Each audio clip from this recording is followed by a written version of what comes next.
come over here right after that and kind of start filling in with me. So I'll start us off in a prayer if you pray with me. God, just thank you so much for, again, the opportunity to come in here and just learn about ourselves. And tonight, God, I think this is what a lot of this has been leading up to. Hopefully we can take some spiritual growth moments from tonight and be able to apply them into our lives and allow us to grow closer to you based on who we are and just knowing a little bit more about ourselves and what could challenge us to be able to do that. Allow us to have open hearts for that tonight. In your son's name I pray. Amen. All right, so tonight is kind of about a spiritual discipline, spiritual growth. Don't just be better. So that's kind of what I labeled this as, because you've been learning your number, and I think you can take your number and you're like, I know who I am now. Remember, I told you in the very beginning of the class, don't allow your number to be an excuse. Just because you're that number doesn't mean you get to be that way. Oh, well, I'm an 8. I can challenge. I can get bold in someone's face. No, that's not what it's about. It's not. So don't just learn to be your number. We're going to learn to be better. How can you challenge yourself through that and become a better person through that? So we'll start off with 1. We'll kind of go through with some of this. So just I'll give you the reminder of the struggle that they had. So resentment, anger is for the 1. So, hey Joe, right on time. So the struggle, the resentment, that's their thing. Is remember they struggle with anger, and they kind of harbor resentment towards other people. So their thing that they should work on is serenity and patience. Serenity and patience. Being at peace with themselves, because remember they're tearing themselves down. Ones tear themselves down. So serenity is about a peace with yourself. Being at peace with yourself and having patience with other people, because remember they're very critical people. This is what they need to work on. And then there are 2, we'll talk about a downhill and an uphill for each one too. A downhill and an uphill. And so what that means is downhill, when you're on a bicycle, you coast, right? And uphill, you gotta work hard to climb the hill. So the disciplines are downhill is nature and physical activity. That's an easy thing to do for one to walk out in nature and see the perfection in God. You can't go out and critique nature. Remember, ones are critical. So if they go into something man-made or human put together, they can get very critical of it. But it's hard to go out and be critical of how God designed a tree, how God designed these animals. I think that's a really cool thing that they can do. Physical activity, also just exerting their body. You're not thinking about mosquitoes, though, are you? Joe, nobody's critical. Joe, you know that they do good. Sorry. Their uphill is journaling. I think this is interesting because my wife journals a lot as a 1, but I was like, how is this an uphill struggle for them? And I was talking to her about it. She is a better person when she does it. It is hard for her, but then what they challenge you to do, really to do with your journal, is journal to your critical self. Journal to that. Tell your critical self, I'm better than what you're telling me I am. And write down the good things about who you are. Journal to that loud voice that is repeatedly tearing you down. Instead, no, I'm going to write out why you're wrong. I think that's a really good thing that they can do. And it will be hard because the critical voice will be tearing them down and they're trying to write positive things about themselves. But I think it's a really good thing they can do. Trying to add, Joe? Well, yeah, I mean, it was just, with the ones that tearing down that inner voice is dealing with perfection. They're not perfect, and so they're beating themselves up over that. And so you got to stop and say, whoa, I love that song. I am a child of God. I mean, just give yourself credit for being a child of God. And that is awesome. And so, that beating yourself up thing. Did you tell them about this? No, I figured we'd just pass them out as we go through this. Is that what you want to do? Excellent. Well, you got anything else? Because I'm just jumping in here. What we did was we have a printout from, this is like my Enneagram coach, if you're subscribed to their stuff. They have some really cool stuff, and she has some printouts, and I was like, this is just really valuable. We should pass this out to the numbers when they need it. So if you identify as a 1 and you're like one of these, go ahead and raise your hand and we'll hand you one.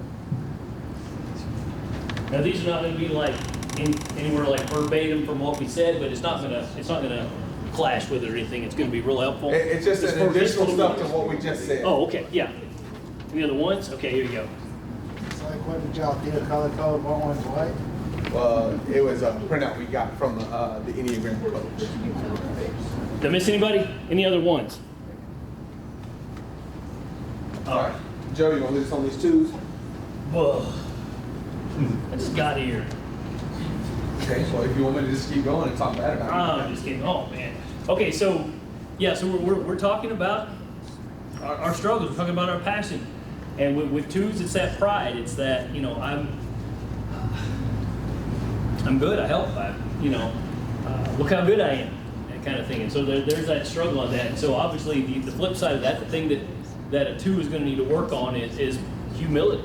Because they take a lot of pride in what they do and that trying to be helpful and look at me. Well, it's 7 deadly working on that. sins and 1 heavenly, heavenly virtue. As a matter of fact, the most powerful of the 7 of each of those. Yeah. I mean, it's a tough thing. Humility is that's a hard thing for everybody. But it's certainly something that as twos, boy, we really struggle with. Because, like I said, it's that desire to be noticed and to take pride in what you've done, and kind of gets a little twisted when you're out there doing things and not being noticed, and it just kind of start to bug you, and the immature kind of side will really come out there. So, anything you want to add there? No, I'm good. So, and so once again, what we're dealing with is what's a spiritual discipline that's going to be easy, like just coasting on a bike down a hill. Okay, well, hospitality. That comes easy for a two. Let me see if I can be hospitable. How helpful can I be? I want to meet this need. I want to invite you in. I want to provide for you. I want to do these things for you. That's a real easy spiritual discipline, and the Bible is very strong on this. I mean, it's a strong theme throughout the Bible, just this idea of hospitality and bringing people in and being a hospitable person. So that's certainly something that's good and easy for a two to be able to work on. But the flip side is start pedaling uphill, centering prayer. Does that mean anything to anybody? Centering prayer? Is anybody a little bit confused by that? Yeah, I mean, I had to kind of look it up a little bit myself just so I know. But the whole idea behind that is stopping. And you remember when the Israelites were at the edge of the Red Sea? The Egyptians were behind them, pressing in, and God told Moses, "Just be still." Remember that? They were getting all anxious about things. They were getting all stirred up. They're getting all worked up about stuff. And he said, "Be still." And that's what an uphill a discipline for a two would be, is just to stop and kind of let go, kind of finding rest in God. Just being able to just relax in Him and let your prayer be still and not just bombarded with all these things you're thinking of, but just rest in God. And I love that image of just like leisure time with God. Where you just relax and you're not all caught up. But that's an uphill thing for a two. Anything? No, that's good. All right, twos in here. Yeah. The sheet of spiritual renewal. Twos. Smoking this side. Any other twos? There you go. These are worded really well, by the way. We certainly can't take credit for these. There's credit down there at the bottom, the .com. But it's some really good stuff here for how to kind of feed yourself and help yourself grow. All right, so for our three, they're struggling with deceit. Reminded they're liars. Not always blatant liars, but I was messing with Bethany today because she's a three that I know really well, and she just said she agreed that to something, but then when it actually was coming true, she was just like, wait. No, I said that, but like I didn't mean that. That's not what I said. That's the thing. It's like I wasn't giving any truthfulness to that. I was just kind of saying that. Like, so I was like, that's lying. She was like, no, it's not.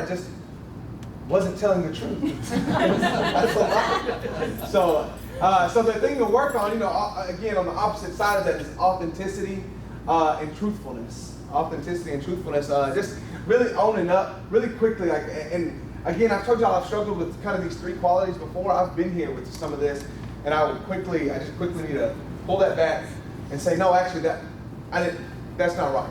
This is the right thing. Just being able to pull back what you said. If you threw out a lie and you realize that was the wrong thing, let me pull that back and just speak the truth.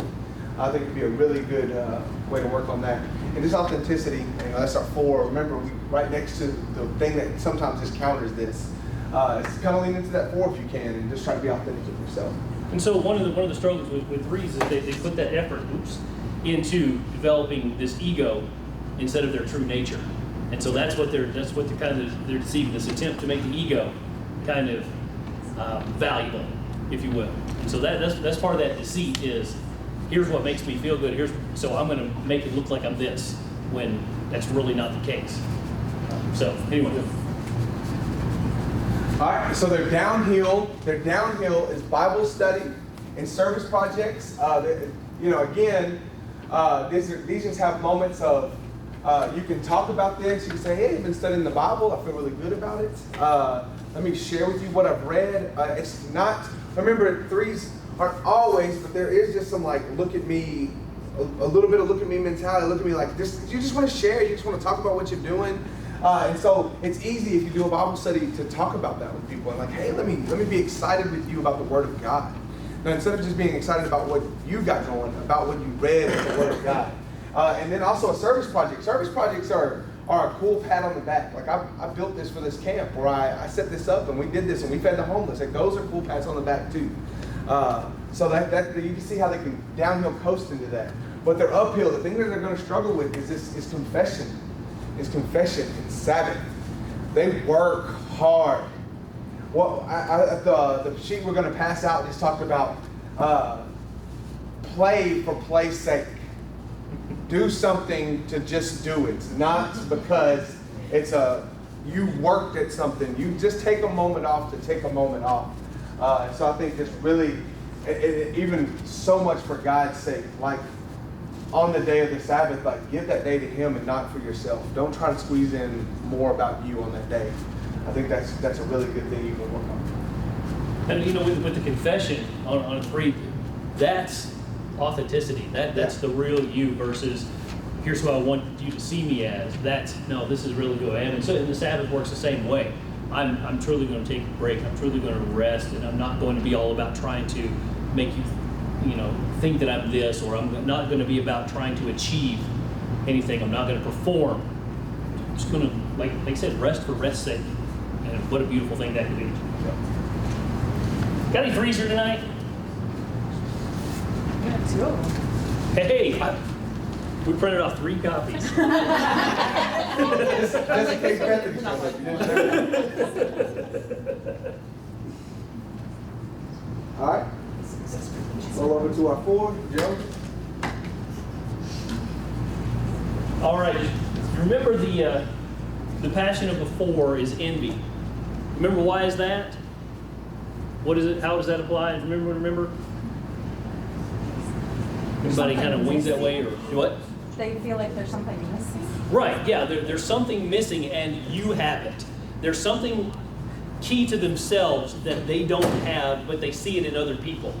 And so they're envious. They're not complete. They don't see this in themselves, but they look out to everybody else and they see what they don't have, and they think that's what they need. And so it's always envious. And so that's kind of their key passion, their struggle, the feeling that others possess something. But so what? You wouldn't use that word, Jesse. Yeah, I know. I thought it was great. Let me pull it back up. We don't even know what this word means. Equanimity? Yeah, I still can't pronounce it. I think it's equanimity. Yeah. Anybody? Mental calmness, composure, and evenness of temper, especially in a difficult situation. What? So composure. Anybody know that word prehand? No, we did not. Okay, so composure under stress. Yes. All right, balance. Things that they can work on. When they stress out, what happens? I mean, they have this just kind of pull back kind of thing, but find composure under stress. When things get a little dicey, don't lose it. Don't pull back. Remember, our fours can be irrational at times, and so that's why let's work on this. Equanimity. All right, so 4 hops on their bike and they're coasting downhill. It's pretty easy to find solitude. I mean, from everything we've talked about, you can see this in the 4s. Being by themselves, journaling, they're creative, they enjoy that kind of stuff. That's what feeds them, and it's good stuff. And so this is a spiritual discipline for a 4 that just, hop on that bike and coast down the hill. But all of a sudden they hit that valley, whoop, they're heading back up. Celebration. Why would celebration be such a struggle for a 4?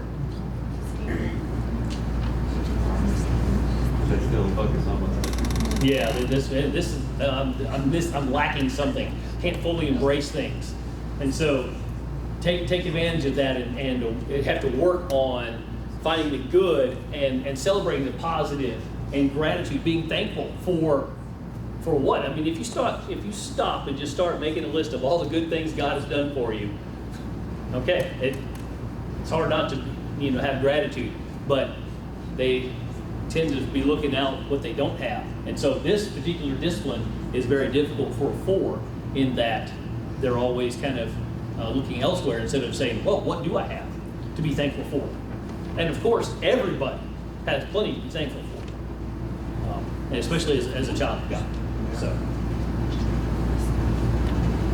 got any 4? Oh, yeah, sorry. We got any 4s Have tonight? any 4s? First Anybody? one, want to show up tonight? All right. How many sheets we front on? 3. 3. Oh, okay. All right. The 3 and the 4 right next to each other, so just print 3 of each. And, oh, that's right. That's what we did. No 4s. All right, here we go. Really 5s. 4.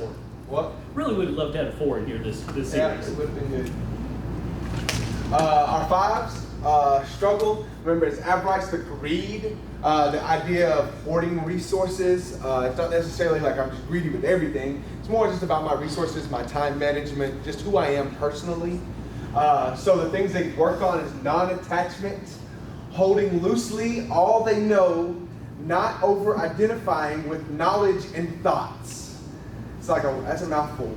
Holding loosely all that they know. All they know. All they know.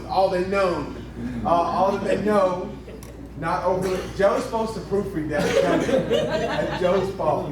That's classic. It's on the 5 too. Perfect. Actually, I just left it there because it was going to be fun. Joe, that is me. All right. So hold loosely to all that they know. Like you don't have to. Sometimes what you feel, what the 5s feel, that's like that. That's it. Like what they know is what they know, and they hold it grip tight because I've researched this, and this is law. But you gotta. It's hold it loosely. Even give it to God. And I think that's real good. You want to add something, Joe? Well, yeah, I was just looking at this, not over-identifying with the knowledge and thoughts. I've researched this. I've got this. I know this. I know this, and I'm going to hoard this. And it's this is me. Now that's focusing too much on what you've done. Just hold it out loose. Just don't be so clingy to that. Don't hoard. And that's what this kind of non-attachment, holding loosely all these things. Be a little bit more free with your resources. You're not going to be fully depleted, and that's kind of the fear there. Is this greed? I'm going to give it all up, and then I'm not going to have any left. So I got to hoard it. So kind of just lighten your grip on some things. Just so that's for 5s. like knowledge and thoughts is their thing again, and something else I didn't put it up here, but like I read about is like they need to connect to their body, and it almost seems like you're trying to connect spiritually to God, but like for a 5 to also grow is connect to their body. A lot of 5s can just like disconnect to their body, like never want to work out, never want to do those things, and just feel real turned off by any of that stuff.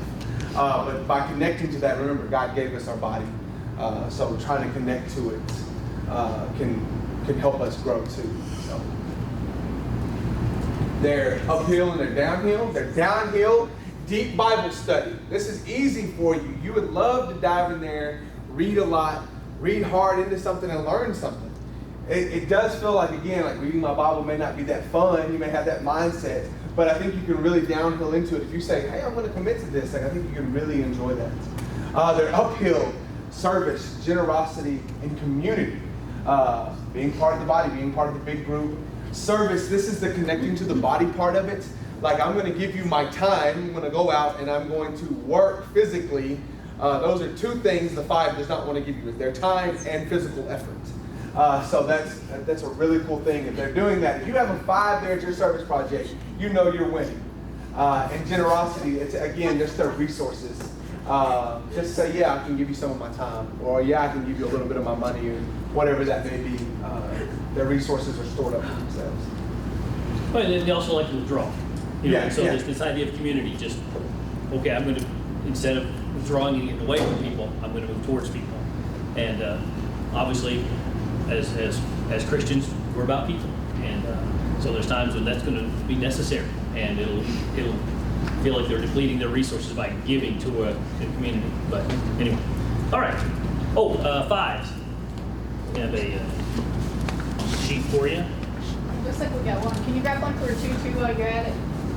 We just had 2 walk in the door. Still You know, 5s. 2. Yeah, you got me a 2. Oh. Mason just walked in the door. 5. 5. Another 5. You just trying to hold on to one, give it to her? Yeah, I'll give it to her. Where they- oh, there she is. Like that's where Here you go, Aislinn. Aislinn. Here you go, Aislinn. What? We got Remember, one. nothing's under I'm just saying.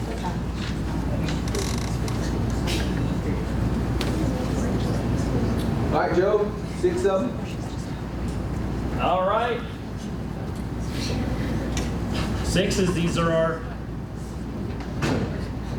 our warriors. Worst case scenario. Yeah, the worst case scenario, that fear of what could go wrong. And so, you know, they're always, and remember, this is I'm worried about what could happen instead of what is happening.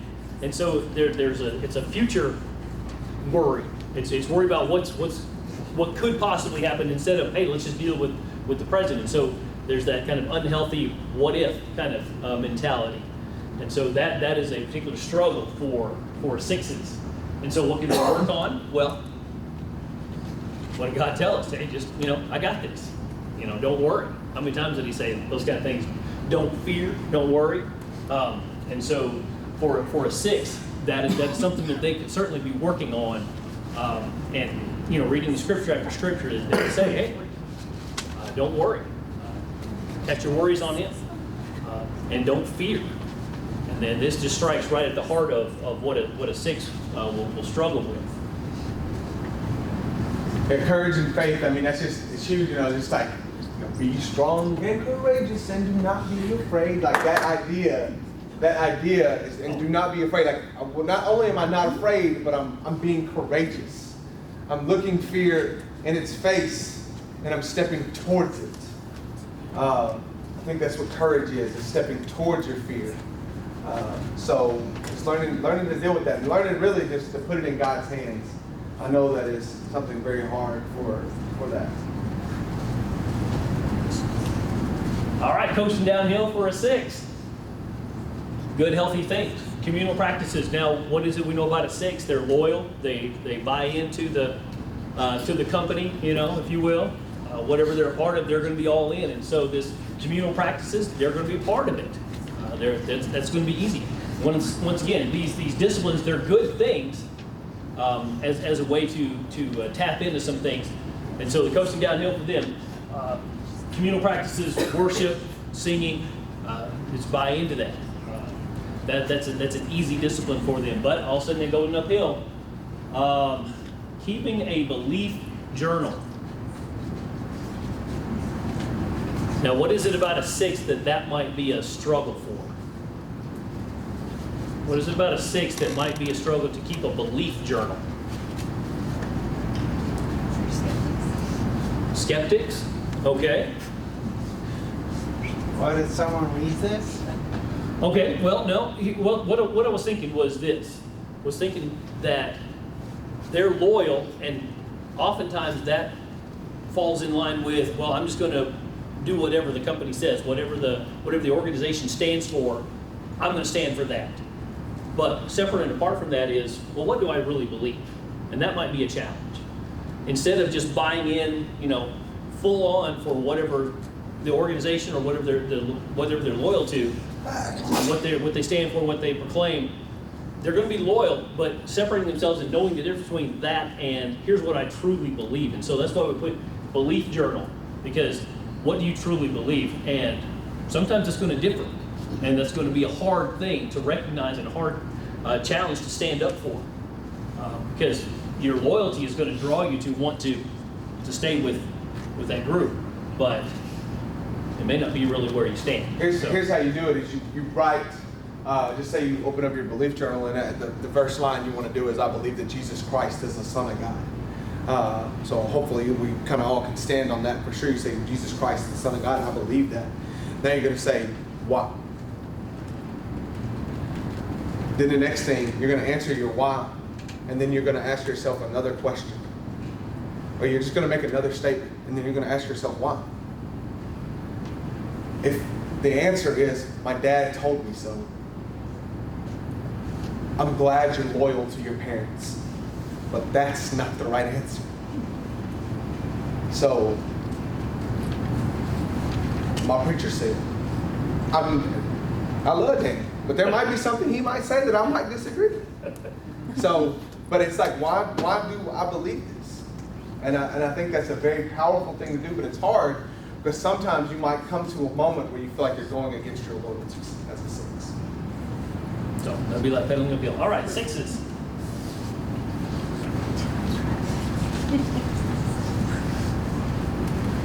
I actually, as a 6, have started doing belief journaling without realizing that's what I was doing.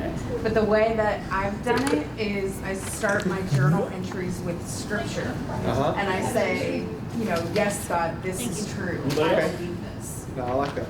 So that helps Yeah. to have an authority behind it rather than Yes, this for is sure. how I feel. Yeah, that's kind of why I was thinking, like, you say why, and it's like, well, I believe Jesus Christ is the Son of God. Why? Well, I found it in Scripture here and here and here, and I believe that the Word is true. That kind of answer. Yeah. No, that's good. All right. 7. All right. So remember my cover struggle. the 7s? What? You want me to cover the 7s? No, Joe. You just want to make fun of me. Stop. All right. All right, so the struggle is gluttony. If you remember that, I want it all. Remember, I'm a butterfly. I got lots of eyes for everything. What I need to work on is sobriety and moderation. I'll tell you really quickly. Last year, I guess 2 years now, I started kind of learning about the Enneagram and stuff. And last year, going into the year, I kind of knew about this. I knew moderation was the thing I needed to work on. So I was like, I'm going to work on this for the year. I'm going to work on this for the year. And this may not sound like much to you, but I want you to know this was very difficult for me. I picked 2 of my favorite things. 2 of my favorite things that I knew I'd spend money on that year. One of them was disc golf. And I said, I'm going to spend $0. 0 on disc golf. All right? I'm going to spend $0 on it. And 2, I'm only going to buy 1 pair of shoes at some point this year. And now you may think, that's all a person needs. I have a pair of shoes for every kind of thing I do. I have disc golf shoes, I have basketball shoes, I have walk-around shoes, I have regular shoes, I have tore-up shoes, I got motor grass shoes. I got a pair of shoes for all my things. And along with this, not only was I going to not buy but anything but 1 pair of shoes, I was going to eliminate other shoes that I didn't wear as much. Just all my casual shoes that had built up. And I'm always working at getting rid of them, but I was going to really limit them this time. And I actually I broke that and got 2 pairs of shoes. I had some foot issues and I was like trying to fix that. So I ended up getting a 2nd pair. It wasn't very expensive. And then I didn't buy any disc golf stuff. And I want you to know, I play disc golf. Like I play it once a week, basically. Like it is a true part of my life, and I love to spend money on it. I love trying new discs. Like 25 new discs came out that year, and I was like, I want to try all of these. But I tried none of them. But I couldn't limit myself on all the things that I love. But this year, I've been picking things just per month. This month, I'm not going to download any new apps. Somebody tells me about an app, I'm not downloading it. I'm going to wait. That's what I did this month. I was just like, I'm going to wait. And if I still really want the app next month, then I'll get it. But because I just had a bad habit of kind of scrolling around on any scroller on Facebook or Twitter or something, and you would see an app being advertised, looks like a cool game, and I'm like, this game looks awesome, let me download it and try it. I just was like, nope, I'm going to wait, and if I still want that at the end of the month, then I'll get it.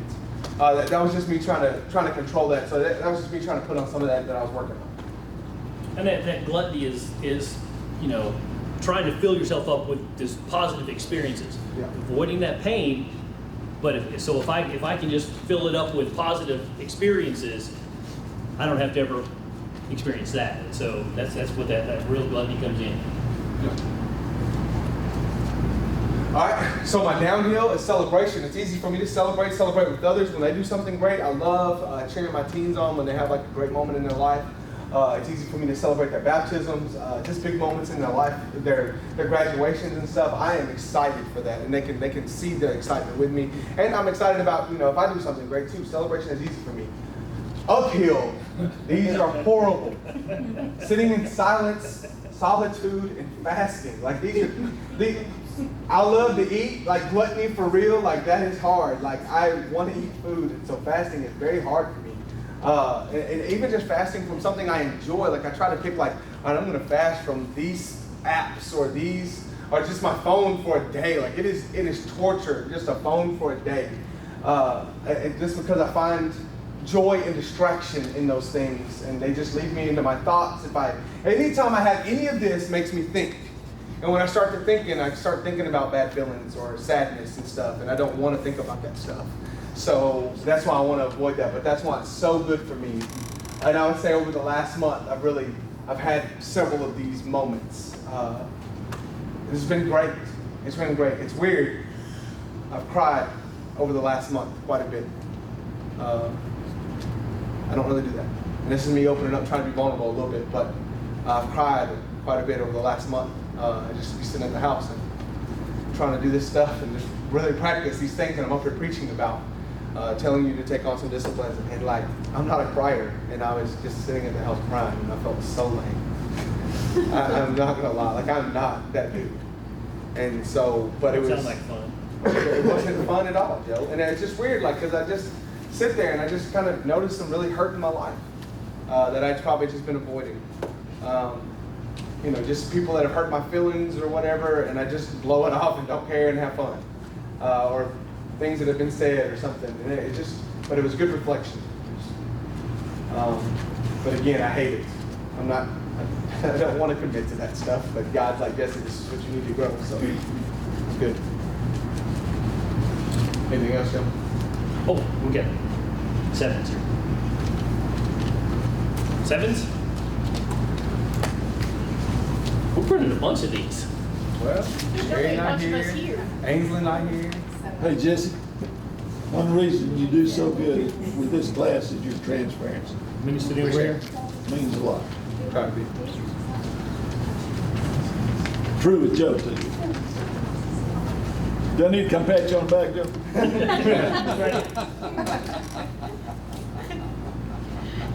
All right.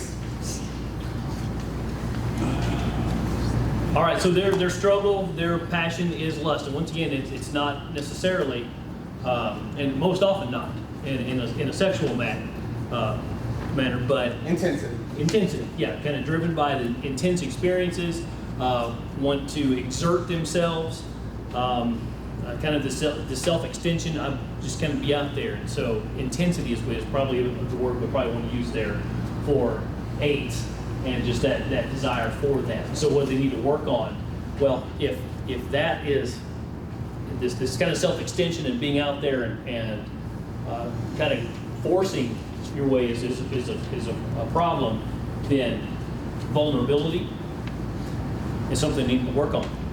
Because remember, what do the 8s want the world to see them as? I am strong. And, well, vulnerable doesn't sound very strong. And so it's kind of a sign of weakness, but obviously we know that we need to submit as a spiritual discipline before God and know that. And so vulnerability, innocence, a couple things that need to be working on there. And that would, like I said, it'll challenge the 8s when they're looking for those kind of things. You got anything? No, I think that's good. Okay. I mean, they definitely just don't want to show weakness by any means.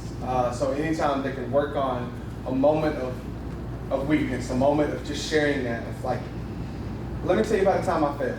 I mean, especially coming from an 8 mentor, somebody you look up to. They're great leaders and people you want to listen to, and you sit at the feet of them. But if there's ever a moment where they kind of just sit down and look you in the face, and here, let me tell you about a time I failed. Because sometimes when you have an 8 as a mentor, especially, you're just like, you never mess up, do you? And so that it really goes leaps and bounds for them to be able to say that. And so with that, the 8's downhill. You know, that hop on the bike and coast, doing service, social justice. Remember, they're defenders of the weak. They're going to stand up for that. They want to be strong for those who can't be strong. And so a spiritual practice that is beneficial that 8's bring, that's an easy thing for them to do is to participate in social justice. Whoever it is that can't defend themselves, who can't stand up for themselves. But now let's go uphill. Accountability. Once again, we're talking about someone who is, I'm strong. I want you to see me as the rock. And well, if we start being accountable, we know there's times in our lives where we've got struggles, and we have to be real, and we have to admit that. And so for an 8 to admit times of weakness, well, that could be a real uphill thing. You know, it makes it hard for an 8 to admit that and to not come off as I've got this, I'm strong, and I can do this. So, just accountability. Again, remember our 8's want autonomy. Like, that's so important to them that we're going to each handle our business. Well, there could be a time in their life where they're in their own corner handling their business, and it may not be the best of business, and they need somebody to hold them accountable, somebody that's going to check on them because they go to their corner to handle their business. And then at the same time, our 8's, they can come in and drop the hammer. They can be fierce. They can be strong. They need somebody to say, it's a little bit too much. A little bit too much this time. A little softer next time. They need somebody to kind of keep them in check on some of that, because sometimes, you know, best love is tough love, you know, that kind of thing. It's like they need somebody accountable that's going to say, not always. Not always. And it's especially tough because what is an 8 willing to do? They're willing to confront. You know, they're okay with the conflict. You know, and so for them to let go of that, it's especially difficult because, you know, anyone tell them something wrong, well, they're willing to confront you if they're not going to be healthy about it. You know, so that would be an especially tough thing for an 8, accountability. Cool. Wrap it up. All righty. All right, so our 9, remember they struggle with sloth, you know, laziness to a degree, not exactly, but they need to work on being more assertive and engaged. More, yeah, sorry, on papers. Up front, 8. You over here.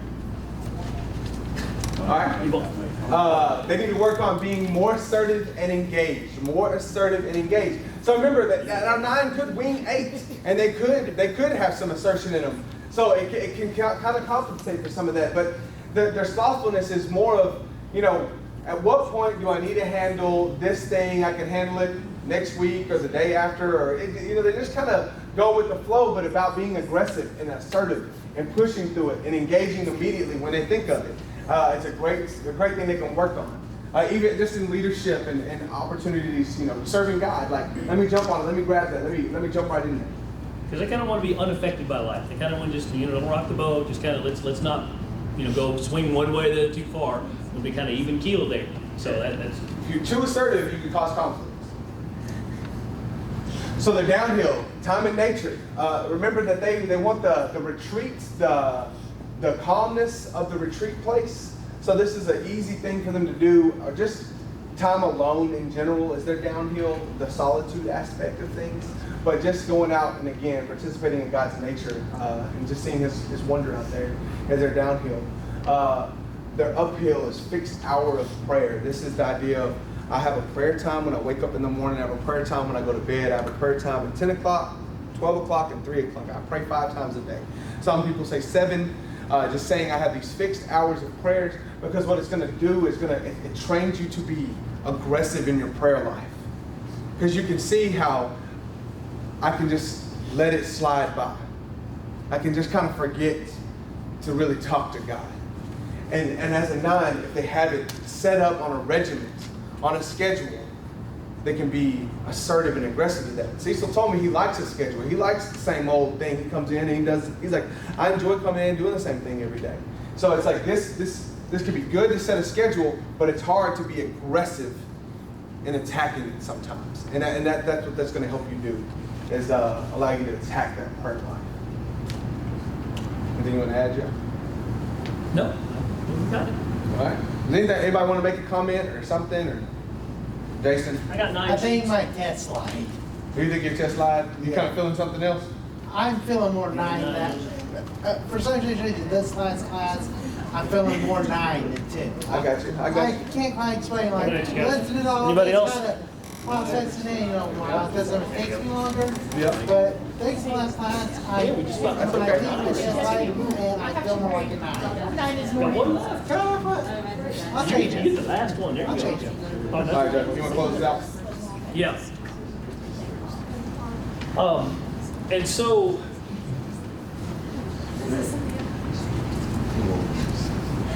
prayer is obviously a big part of our spiritual discipline. And so, find ways to spend more time in prayer. I mean, it's just a connection that I don't think any of us take full advantage of. And we can certainly find ways to increase our prayer.